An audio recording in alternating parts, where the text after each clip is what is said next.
bawa saudara dalam sebuah peristiwa yang diperumpamakan. Saya khotbah tadi pagi di ibadah pertama di sini. Masih ada yang ikut ibadah pertama di sini, Pak Yosua Wintang, saya sendiri juga saudara, dan keluarga saya yang ikut ibadah pertama tadi, yang lain di ibadah kedua. Sama-sama kita membuka dalam kitab Perjanjian Baru, dalam kitab Lukas pasalnya yang ke-18.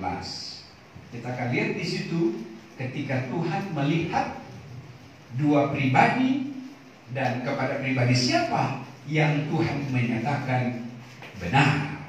Nah, saudara, kita yang ada di ruangan ini kurang lebih ada sekitar 30 lebih orang, ya, 30-an lebih, ya.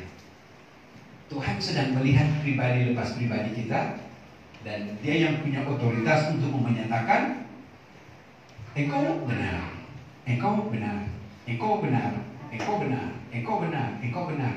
Berbahagialah ketika kita dikatakan engkau benar. Amin, saudara-saudara. Dan yang menyatakan itu adalah Tuhan sendiri. Lukas pasalnya yang ke-18.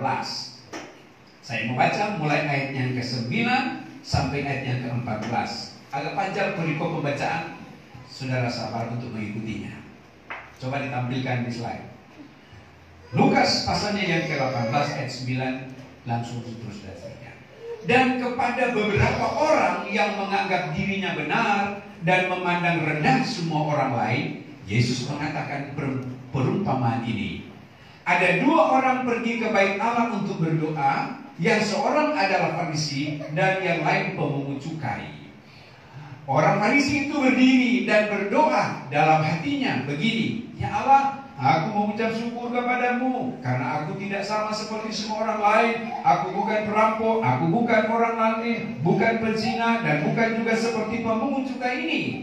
Selanjutnya, aku berpuasa 2 kali seminggu, aku memberikan 1/10 dari segala penghasilanku. Tetapi pemungut cukai itu berdiri jauh-jauh, maka ia tidak berani menengadah ke langit, melainkan ia memukul diri dan berkata, ya Allah, kasihanilah aku orang berdosa ini. Aku berkata kepadamu, orang ini pulang ke rumahnya sebagai orang yang dibenarkan Allah, dan orang lain itu tidak. Sebab barang siapa meninggikan diri, ia akan direndahkan, dan barang siapa merendahkan diri, ia akan ditinggikan.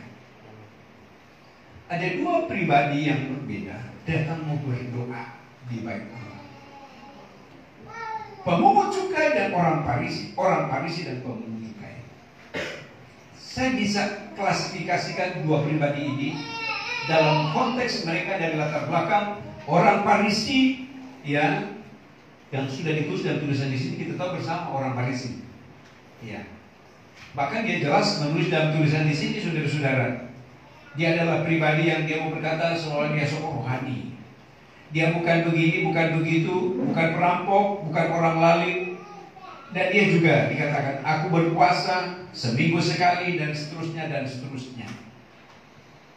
Tetapi ternyata apa yang ada di mulut lain yang ada di dalam hati. Sebuah ungkapan yang sekedar lip service saja. Sebab Alkitab juga menulis siapa ini orang Farisi. Ya. Orang Farisi yang suka tampil secara fisik apa yang ada di luar, tapi apa yang ada dalam hati ternyata jauh berbeda dengan apa yang ada di luar. Orang Farisi yang terlihat dia begitu sempurna secara lahiriah, tetapi apa yang ada di dalam ternyata tidak sejalan dengan seperti apa yang ada di luar. Kita tahu orang Farisi, saudara, sebagai penganut Taurat, tetapi mereka sendiri tidak mau melakukan Taurat itu hanya sekedar sebagai sebuah, saya katakanlah, mereka sampaikan, tetapi mereka bukan pelaku-pelaku yang sesungguhnya. Yang suka tampil di tempat umum untuk supaya kelihatan dihormati, dihargai sebagai orang yang pengagum akan Taurat, tapi pada sesungguhnya mereka tidak demikian. Itu disebut orang Farisi. Lalu kemudian pemungut cukai. Pemungut cukai, mereka yang bekerja untuk kerajaan Romawi, mereka yang menagih pajak, datang di pasar-pasar, memeras orang, saudara-saudara, yang pada intinya adalah baik orang Farisi maupun pemungut cukai menjadi pribadi yang saya boleh sebut, saudara-saudara, mereka adalah orang yang sesungguhnya bukan pelaku yang menurut kehendak Tuhan, apa yang Tuhan mau. Nah, Saudara-saudara, lalu mereka berdua ini datang mau berdoa dalam tulisan firman. Ketika datang berdoa, orang Farisi dia mulai membanggakan apa yang ada padanya. Aku suka berpuasa. Dia mulai membanggakan apa yang ada padanya. Apa ya? Itu selanjutnya. Ya.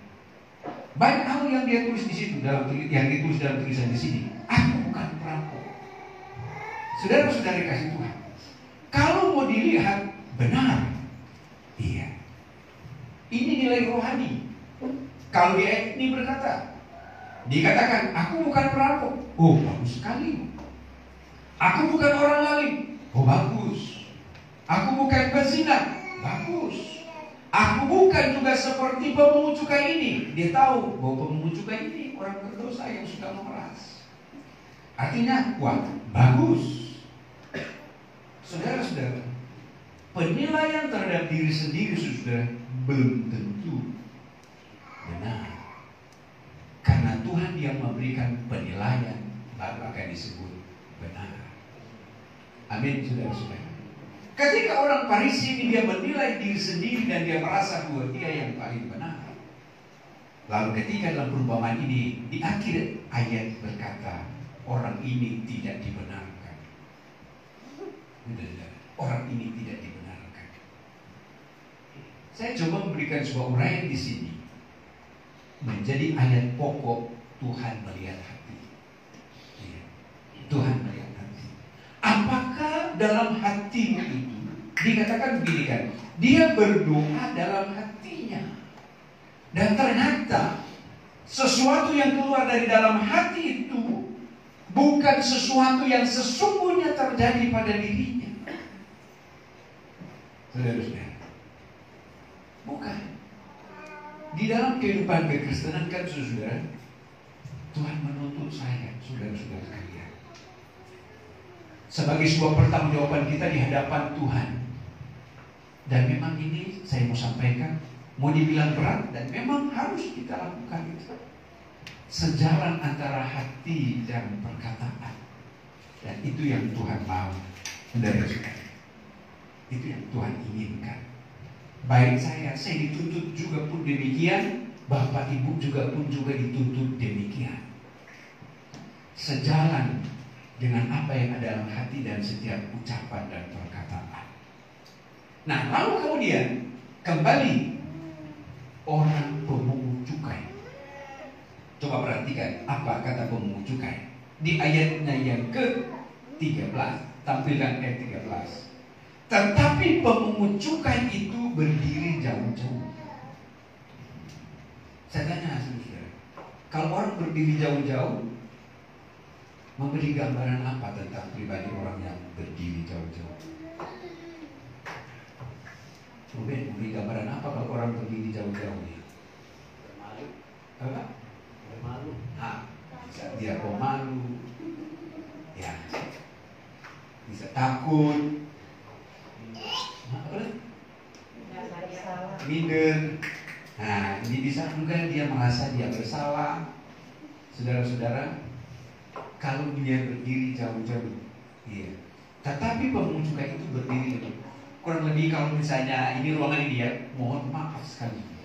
Ketika ini orang Farisi dan pemungut cukai dia datang, orang Farisi dari ujung sana misalnya. Nah, dia berdiri jauh-jauh. Dia sadar. Ayat selanjutnya ditulis begini. Oh maaf, masih ayat ini. Dia berdiri jauh-jauh dan ia tidak berani menengadah ke langit. Ini sudah memberi signal siapa yang pemungut cukai. Dia sadar diri. Iya. Sehingga dia tidak berani untuk menengadah ke langit. Tahu dia. Karena di ayat selanjutnya berkata, melainkan ia memukul diri dan berkata, ya Allah, kasihanilah aku orang berdosa ini. Nah, Alkitab sudah menjawab. Siapa ini pemungut cukai ini? Pemungut cukai ini dia sadar, dia menyadari dia orang berdosa. Saudara, kalau ketika kita baca di ayat sebelumnya, apakah pemungut cukai sadar dia orang berdosa? Tidak kan, saudara. Dia tidak pernah menyadari kalau dia itu orang berdosa. Bahkan dia membanggakan segala apa yang ada padanya, dengan segala kelebihan yang ada padanya, yang dia punya, saudara. Padahal dia mau menghadap Tuhan, dia mau berdoa kepada Tuhan. Saudara, ini menjadi format kalau kita datang berdoa kepada Tuhan. Iya, Tuhan tahu setiap kita semua, saudara. Tetapi dia mau kalau kita datang kepadanya, kita datang dengan kerendahan hati. Amin. Iya. Dia tahu kalau pribadimu adalah pribadi yang setia. Dia tahu. Dia tahu kalau pribadimu adalah pribadi yang tetap menaruh percaya kepadanya. Dia tahu. Nggak perlu kita mau mengungkapkan, Tuhan, saya bukan orang berdosa sama seperti dia. Tuhan, saya bukan pembunuh, saya bukan ini dan seterusnya. Tuhan tahu kalau kau bukan demikian. Tapi nggak perlu untuk kita mengungkapkan hal demikian.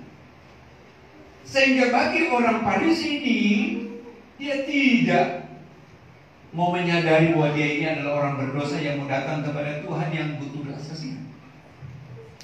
Pemungut cukai dikatakan begini, ketika dia memukul diri, dia sadar siapa dirinya. Nah, dan dia berkata, kasihanilah aku orang berdosa ini. Pemungut cukai, dia sadar dia orang berdosa. Amin. Yesus sudah menebus saudara. Yesus sudah menebus saya. Tapi saya mau sampaikan kepada saudara, dia sudah menyatakan karya penebusan bagi engkau. Tetapi sampai pada hari ini, adakah saudara masih berbuat dosa? Ya, kita nggak perlu menjawab. Kita yang tahu ketika kita menghadap Tuhan, kita akan berkata, Tuhan, ampuni saya orang berdosa. Karena di antara kita semua yang ada di sini, tidak ada yang mau berkata, saya bukan orang berdosa. Tidak ada yang mau berkata, saya tidak pernah berbuat dosa. Sebab kenyataan bahwa kita masih saja juga berbuat pelanggaran-pelanggaran. Saudara-saudara, maka begitu penting ketika kita datang kepada Tuhan, kita mau menyadari sama seperti pemungut cukai ini. Dia sadar bahwa dia orang berdosa. Dia memukul dirinya dan dia mengakui, Allah, kasihanilah aku orang berdosa ini. Dia minta belas kasihan Tuhan atasnya. Dan ini bicara tentang sikap hati. Sekali lagi, ini bicara sikap hati. Dan Tuhan pilih hatinya, saudara-saudara. Tuhan juga pilih hati saudara-saudara pagi hari ini. Amin. Tuhan pilih hati saya, Tuhan pilih hati saudara. Nah, sejenak balik kepada orang Farisi. Orang Farisi dia tampilkan keangkuhannya. Dia tampilkan keangkuhannya. Kalau saya mau lihat sejenak, saudara-saudara, di ayat 11 tadi, coba tampil ayat 11 tadi. Ya, ayat ini menulis bukan berarti untuk dicontohi, tidak, saudara. Tetapi ayat ini ditulis untuk menjadi peringatan bagi kita. Apa yang menjadi doa dari orang Farisi ketika dia berkata kepada Tuhan. Dia menonjolkan segala kelebihan yang dia punya, saudara-saudara. Dan bahkan dia menunjuk akan orang lain. Ini parahnya, saudara. Dia menunjuk akan orang lain, bukan seperti pemungut cukai. Dia menunjuk akan kesalahan orang padahal dia bersalah. Dia bilang, saudara, dia tahu ya, dia tahu bahwa di ruangan itu ada pemungut cukai yang juga sama-sama berdoa. Ya, dia tahu. Sehingga di dalam doa, saya enggak seperti pemungut cukai itu. Padahal sama dua-dua orang berdosa, saudara-saudara. Dan tentu ini menjadi sebuah pelajaran penting di dalam kehidupan kita. Saudara-saudara dikasih Tuhan. Ya, dalam artian adalah bahwa kita menyadari kita sama orang berdosa dan kita tidak punya hak untuk menunjuk kepada orang lain bahwa engkau tidak benar, engkau orang berdosa. Aku tidak sama seperti engkau. Tidak sendiri. Karena yang memberi penilaian itu adalah Tuhan sendiri. Sudah. Nah, lalu ayat selanjutnya, coba tampilkan di ayatnya yang ke 13 tadi, ayat 13 tadi. Ya. Ketika pemungut cukai dia berkata, kasihanilah aku orang berdosa ini, menunjukkan bahwa dia di hadapan Tuhan, dia datang dengan kerendahan hati, dia datang berserah kepada Tuhan, dan Tuhan melihat. Ini kan sikap hati, saudara ya. Ini sikap hati. Dia datang kepada Tuhan, ya, dia meminta supaya Tuhan, belas kasih-Mu Tuhan menjadi bagian saya. Ya, saya ini orang berdosa Tuhan. Ya, dia bicara sikap kejujuran kan juga. Ya. Dan bukankah kita juga kalau mau berdoa kepada Tuhan juga pun demikian. Kita berkata, Tuhan, ampunilah saya, orang berdosa. Ini perlu kalau ketika kita berdoa juga pun kita menyebutkan demikian. Dalam doa kan juga diajarkan demikian, saudara-saudara. Untuk kita tidak untuk menampilkan siapa pribadi kita, tidak. Tetapi ketika kita datang kepada Tuhan, kita mau berkata, kasihanilah aku. Ini terbagi dalam dua konteks. Kasihanilah aku orang berdosa. Kasihanilah aku. Dan dia butuh belas kasihan Tuhan. Orang berdosa perlu butuh belas kasihan Tuhan. Saya sering katakan, bukan dosanya yang dikasihi, tapi pribadinya yang dikasihi, yang sadar bahwa dia ini berdosa dan perlu pertolongan Tuhan. Kita pun juga demikian kan, saudara-saudara. Iya. Siapa kita? Kita merasa kita masih berbuat dosa. Kita butuh belas kasihan Tuhan. Tuhan, biar belas kasih-Mu turun atas saya, Tuhan yang berdosa ini, agar supaya upah dosa adalah maut, itu tidak menjadi bagian dalam diri saya. Saudara-saudara kasih Tuhan, maka butuh belas kasihan Tuhan. Ketika Tuhan melihat hati dari masing-masing ini, ayat 14 menjawab. Tampilkan ayat 14. Ditulis begini, ayat 14. Aku berkata kepadamu, orang ini pulang ke rumahnya sebagai orang yang dibenarkan. Apa? Siapa yang dibenarkan? Pemungut cukai. Karena Tuhan melihat hatinya. Saudara-saudara, Tuhan melihat hatinya. Saya sejenak coba. Orang Farisi nggak melihat hati. Orang Farisi melihat apa yang ada di luar dari pemungut cukai ini. Yang kenyataan setiap hari ini orang Farisi bisa saja dia lihat, wah sana si pemungut cukai, dia panas-panas, oh ya sana dia pemungut cukai, wah begini dan begitu. Tapi ketika pemungut cukai datang di bait Allah berdoa, dia kan nggak tahu isi hatinya. Dia kan nggak tahu isi hati. Satu ketika orang datang kepada saya beberapa waktu yang lalu, dia berkata, Pak, orang itu kok begini, dia bejat sekali. Iya. Saya bilang, tapi Anda nggak tahu apa yang ada dalam hatinya. Saya tanya, kapan Anda melihat dia itu bejat seperti itu? Wah, sudah lama sih Pak, sudah berapa tahun yang lalu. Oh itu kan sudah berapa tahun yang lalu kau lihat dia bejat. Tapi kita nggak tahu kan hatinya sekarang. Iya. Kita nggak tahu kan hatinya sekarang. Kalau ketika kemudian kita mau berkata, engkau pernah lihat dia 10 tahun yang lalu bejat, belum tentu di sekarang ini engkau lihat mungkin masih seperti demikian. Kita kan nggak tahu. Oh iya Pak ya. Saudara-saudara dikasih Tuhan. Iya. Ada banyak kesaksian demikian. Rasul Paulus dalam tulisan firman Tuhan, ketika hidupnya yang lama itu bejat, tapi ketika Tuhan pulihkan dalam kehidupannya menjadi manusia yang baru, dia menjadi pribadi yang benar-benar luar biasa di hadapan Tuhan.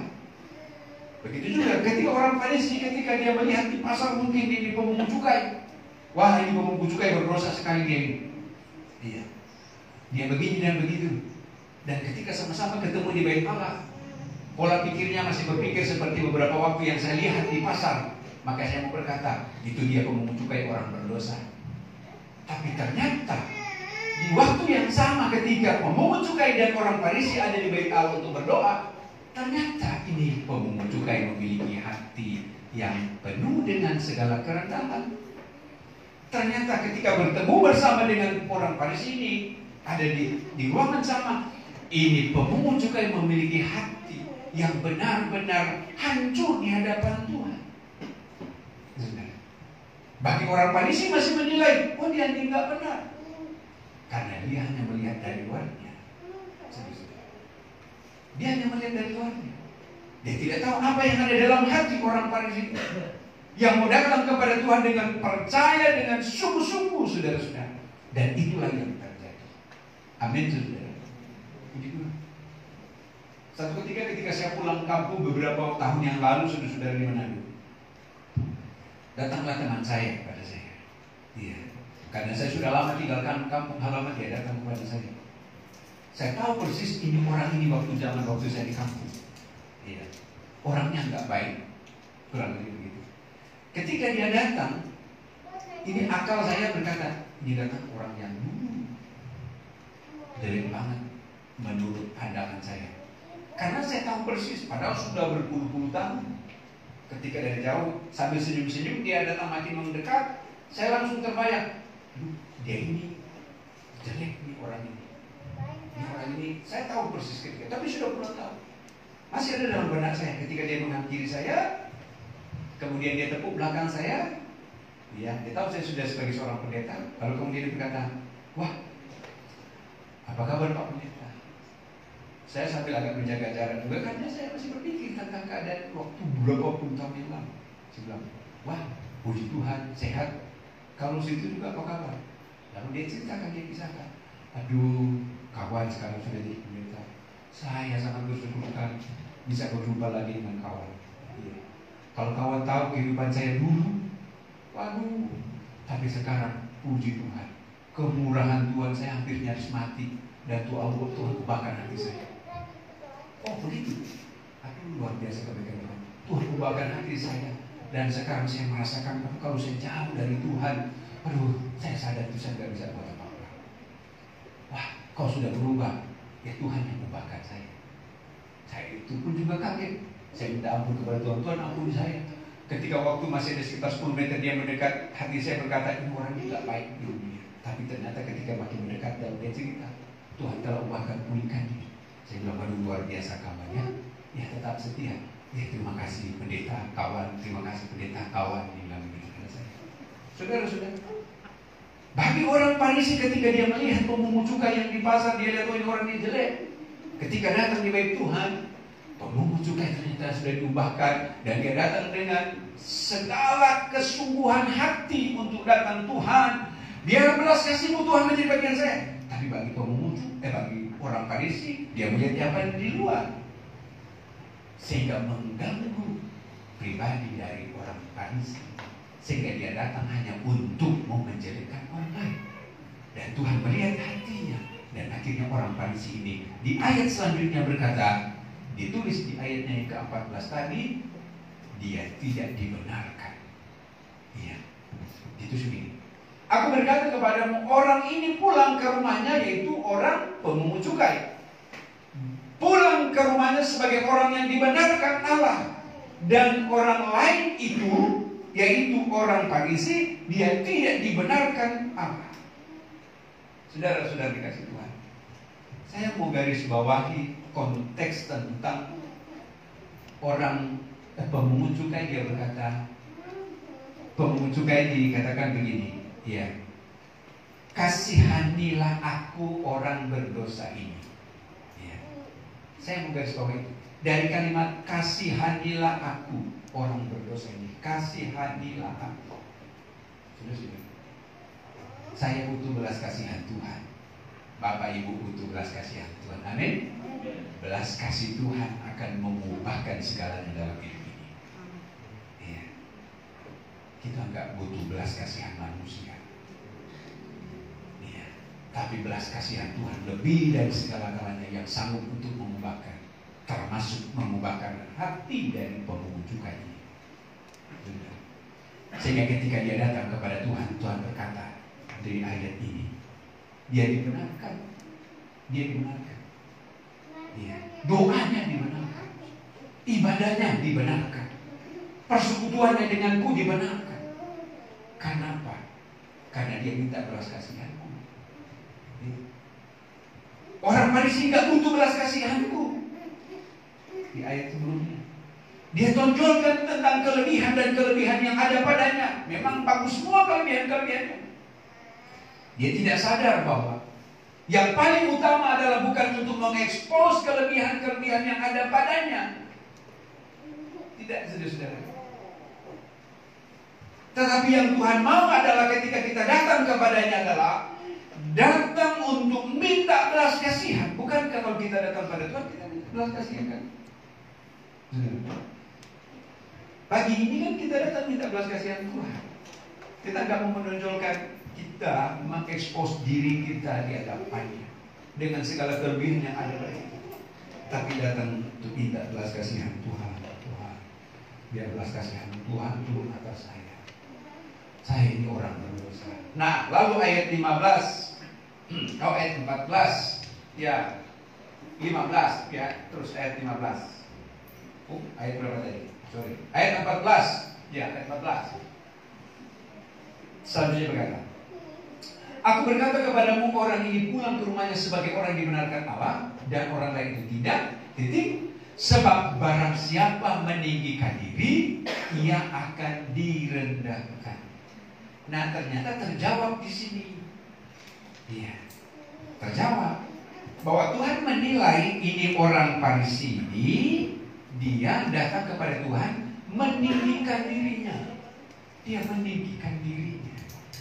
Tuhan lihat hatinya ini, aku sombong banget nih. Dia tinggikan dirinya. Bukan datang dengan kerendahan. Sebab barang siapa meninggikan diri, ia akan direndahkan. Dan barang siapa merendahkan diri. Nah, siapa yang merendahkan diri dari dua pribadi ini? Pemungut cukai. Pemungut cukai.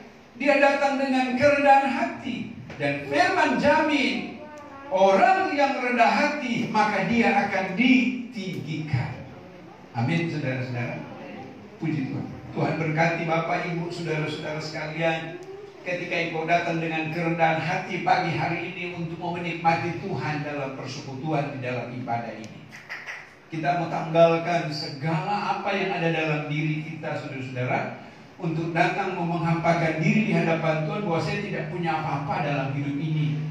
Saya hanya membutuhkan belas kasihan Tuhan dalam kehidupan saya, Tuhan. Siapa sih sebenarnya saya, Tuhan? Saya ini orang berdosa. Saya butuh belas kasihan Tuhan di dalam kehidupan saya, Tuhan. Dan saya percaya ketika demikian, maka kita akan menjadi sama seperti pemungut cukai. Sekalipun pemungut cukai orang berdosa, tapi karena dia mau seperti apa yang Tuhan mau, datang dengan kerendahan, dia dibenarkan. Saudara, kalau saya bisa mengatakan kita yang berdosa ini datang kepada Tuhan, ketika kita mau datang dengan kerendahan hati, Tuhan akan berkata, aku tidak melihat dari sisi engkau orang berdosa, tapi aku melihat hatimu yang datang kepadaku dengan kerendahan hati.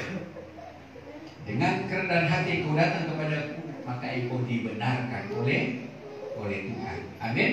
Dan Tuhan yang membenarkan hati. Ayat terakhir, Yakobus 4 ayat 6. Yakobus pasal 4 ayat 6. Coba ditampilkan. Tetapi kasih karunia yang dianugerahkannya kepadaku lebih besar daripada itu. Karena itu ia katakan, Allah menentang. Ulangi, saya baca ini. Tetapi kasih karunia yang dianugerahkannya kepadaku lebih besar daripada itu. Karena itu ia katakan, Allah menentang orang yang congkak, tetapi mengasihani orang yang rendah hati. Amin, saudara. Puji Tuhan. Apapun yang terjadi dalam kehidupan kita, saudara, saya yakin percaya ketika kita terus memiliki sikap yang rendah hati, maka Tuhan akan membenarkan kita. Ya. Tuhan akan membenarkan saudara-saudara. Terlebih di pagi hari ini, kita bersyukur kepada Tuhan, waktu yang Tuhan berikan, kesempatan yang Tuhan berikan, untuk kita boleh gunakan datang kepada Tuhan, datang dengan kerendahan hati, mau bawa hidup ini, bawa keluarga ini, Tuhan. Kasihanilah aku. Biar belas kasihanmu turun atas kami, Tuhan. Maka Tuhan akan meninggikan engkau. Haleluya, puji Tuhan. Tuhan akan meninggikan engkau. Dan semuanya ini dari hati. Ya, dari hati. Tuhan sedang melihat, Tuhan sedang mendidik hati setiap kita masing-masing. Bagaimana motivasi, ya? Bagaimana orientasi hati ketika pagi hari ini engkau datang kepada Tuhan. Tapi puji Tuhan, kita semua yang ada pagi hari ini dengan motivasi dan orientasi hati kita adalah mau datang kepada Tuhan, minta belas kasihan Tuhan. Dan saya percaya ketika engkau keluar pintu pulang, di perjalanan engkau penuh dengan sukacita, damai sejahtera, dan berkat-berkat yang dari Tuhan. Amin. Puji Tuhan. Mari saya undang semua kita bangkit berdiri.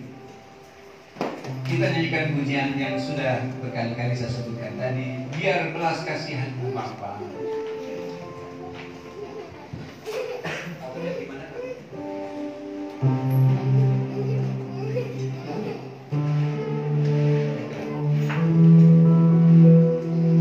Biar belas kasihan-Mu Bapa, penuhi hati kami,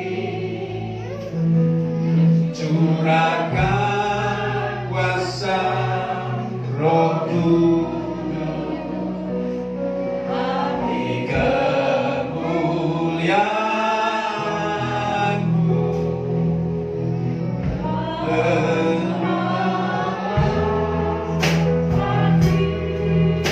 yang rindu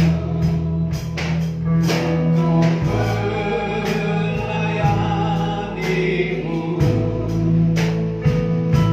sampai seluruh negeri ini, sampai